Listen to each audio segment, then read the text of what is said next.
Would you talk about it? तुम्हारी सुई क्यों इस फौज पे फंसी हुई है? क्योंकि तुम्हारा पूरा बयानिया इस फौज के ऊपर है। हम बार बार तुम्हें कह रहे हैं कि हमें अपनी सियासत से दूर रखो। इधर पाकिस्तान की फौज में कोई वाकया हो जाए, कुछ हो जाए, ये इस तरह पढ़ते हैं जैसे जोन सा ना पता नहीं क्या हो गया।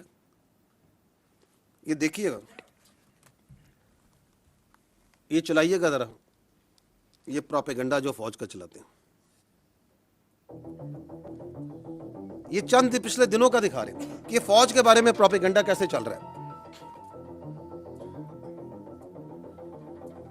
Vice chief of army staff Pakistan फौज में बन गया है। कौन से अकाउंट्स हैं? ये वही अकाउंट्स हैं जो आपको पहले दिखा रहे हैं।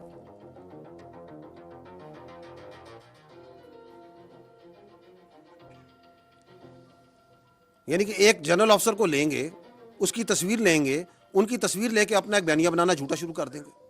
इस पर टिकटॉकें बन रही हैं, फेसबुक हो रहे हैं, वीलॉग किए जा रहे हैं। अब ये सीडीएफ की नोटिफिकेशन के ऊपर तो एक सैलाब था झूठ का और प्रोपेगेंडे का जो इन्होंने शुरू किया हुआ है। ये आजादी इज़हार राय है? दिस इज पॉलिटिकल एसोसिएशन और फ्रीडम ऑफ पॉलिटिक्स है? ये क्या है? ये कौन सी सियासत है? उस नोटिफिकेशन के बारे में बात कर रहा है। अखबार आपने उस नोटिफिकेशन के बारे में खबरें छपवा रहे हैं। टीवी के ऊपर आप चीजों को नॉर्मलाइज करने की उस नोटिफिकेशन की बात कर रहे हैं। आपका वजीर दिफा उसके ऊपर स्टेटमेंट दे रहा है। आपका दूसरा वजीर राणा सनाउल्लाह आगे चलें। 13 तारीख से लेकर अब तक बात कर रहा है। तो लीडिंग रोल में आ जाता है। ये कोऑर्डिनेशन कैसे हुई? कोई किसी का नोटिफिकेशन नहीं है, किसी के सर पर जूनी दी गई थी, साथ-साथ कॉन्स्टिट्यूशन आगे चलें, तोड़ा गया है। तो ये क्या बात है? देखते ही जाइएगा ये कैसे चलाते हैं। आप मोटरसाइकिल नहीं चलाते, माशाल्लाह वर्दी पहन के पूरी फौज भाई जी एक आधा चलिए। और ये साहब इधर इस्लामाबाद में बैठ के जो सा जो दिल में आ रहा है बोली जा रहे हैं। और अब उसी चीज को Indian influencer, Indian media pick कर रहा है। So he is deliberately staying out of this because he clearly doesn't want to issue the notification. ये कौन सा बयानिया है जो मैंने आपको कहा ना कि ये अब नेशनल सिक्योरिटी इशू बन चुका है। Given to understand a few days back that everything was in place, the notification is about to come out that he's taken over as a CDF, which is their CDS equivalent. But now we hear it's not formal.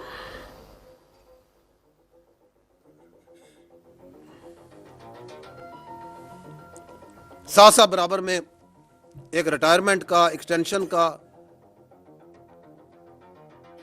ओ यार please grow up. कोई असल issues पे बात करें, कोई चीजों को बात करें जो लोगों को मैटर करती है। झूठ ले लेके फौज की एक खबर को लेके ये अफसर उधर चला गया, ये इधर आ गया, वो इधर प्रमोट हो गया, इसने इधर प्रमोट कर दिया। आगे चलें, I don't want to see his face. आगे चलें, निकले आगे इनसे।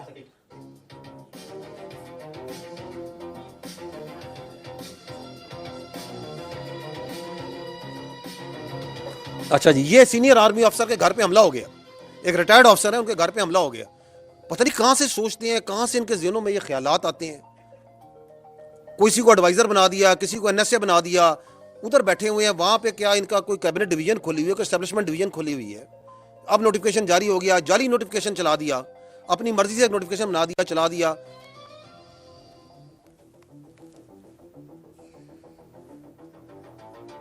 जी, किसी का दिल चाह तो किसी को एडवाइजर बना दिया। फलाना ये सोच रहा है, ये सोच रहा है, और तुम उधर बैठे हुए हो, तुम्हें कुछ पता है।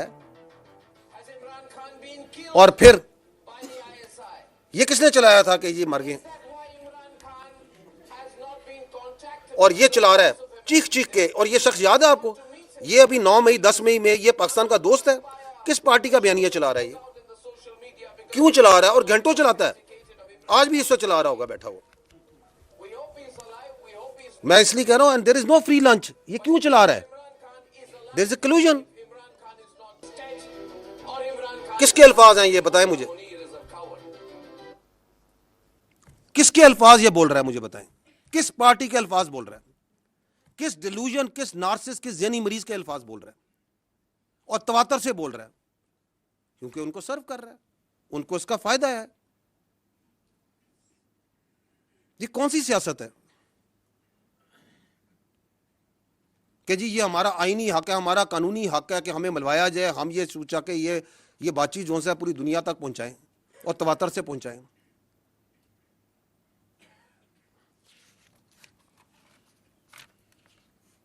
अच्छा जी, अगला एक और इनका बयानिया एंड वेरी रिसेंट, अभी 3 दिन पहले दोबारा रिपीट किया उन्होंने बड़े ज़ौक़ शौक़ से, वो ये है कि खारजियों से बातचीत करें, हमले ना करें, ऑपरेशंस ना करें, इंटेलिजेंस बेस्ड ऑपरेशंस ना करें, स्पेस दी जाए ख्वारिज को। अफगानिस्तान के साथ जो पॉलिसी है, ये जो फौज की पॉलिसी है, जो रियासत की पॉलिसी है, ये गलत पॉलिसी है। मैं पहले भी ये बात कर चुका हूँ, सवाल कर चुका हूँ। आप मुझे बताएं कि स्टेट की जो सिक्योरिटी है वो सबलेट की जा सकती है? Is appeasement A security policy? क्या पाकिस्तान की सिक्योरिटी जो सी है वो काबुल के रास्ते से ग्रांट होगी? क्या दिल्ली ग्रांट करेगा पाकिस्तान की सिक्योरिटी को?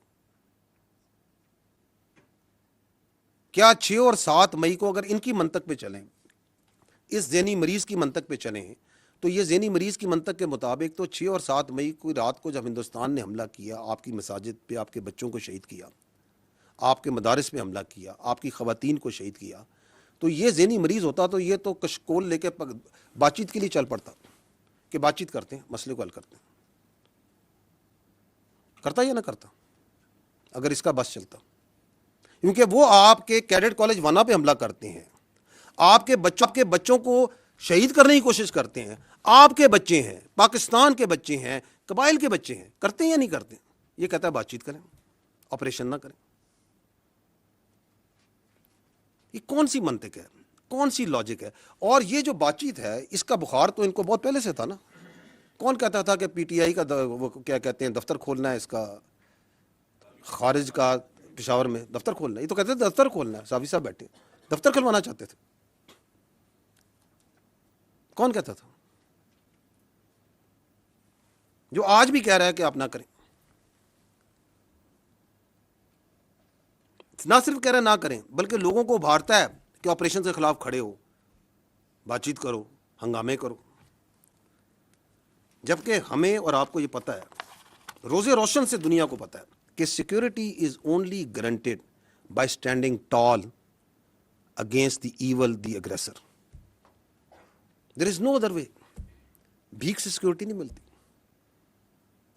अगर मिलती, अगर अपीजमेंट से मिलती, तो आज लीबिया का ये हाल ना होता, आज गाजा का ये हाल ना होता। और हमें यह भी पता है कि इस रियासत के अलावा ना हमारी कोई पहचान है, ना हमारी कोई औकात है। कोई औकात नहीं हमारी, ना हमारी कोई सियासत है। इसीलिए तो हम, हमारे बच्चे, हमारे सिपाही, हमारे अफसर हर रोज इस रियासत के लिए जान देने को तैयार हैं, क्योंकि वी आर एब्सोल्युटली क्लियर। इसी तरह हमें यह भी क्लियर है कि इसकी सियासत और इसकी ज़ात की हमारे की किसी सूरत भी इस रियासत से बढ़कर नहीं हो सकती, किसी की ज़ात भी।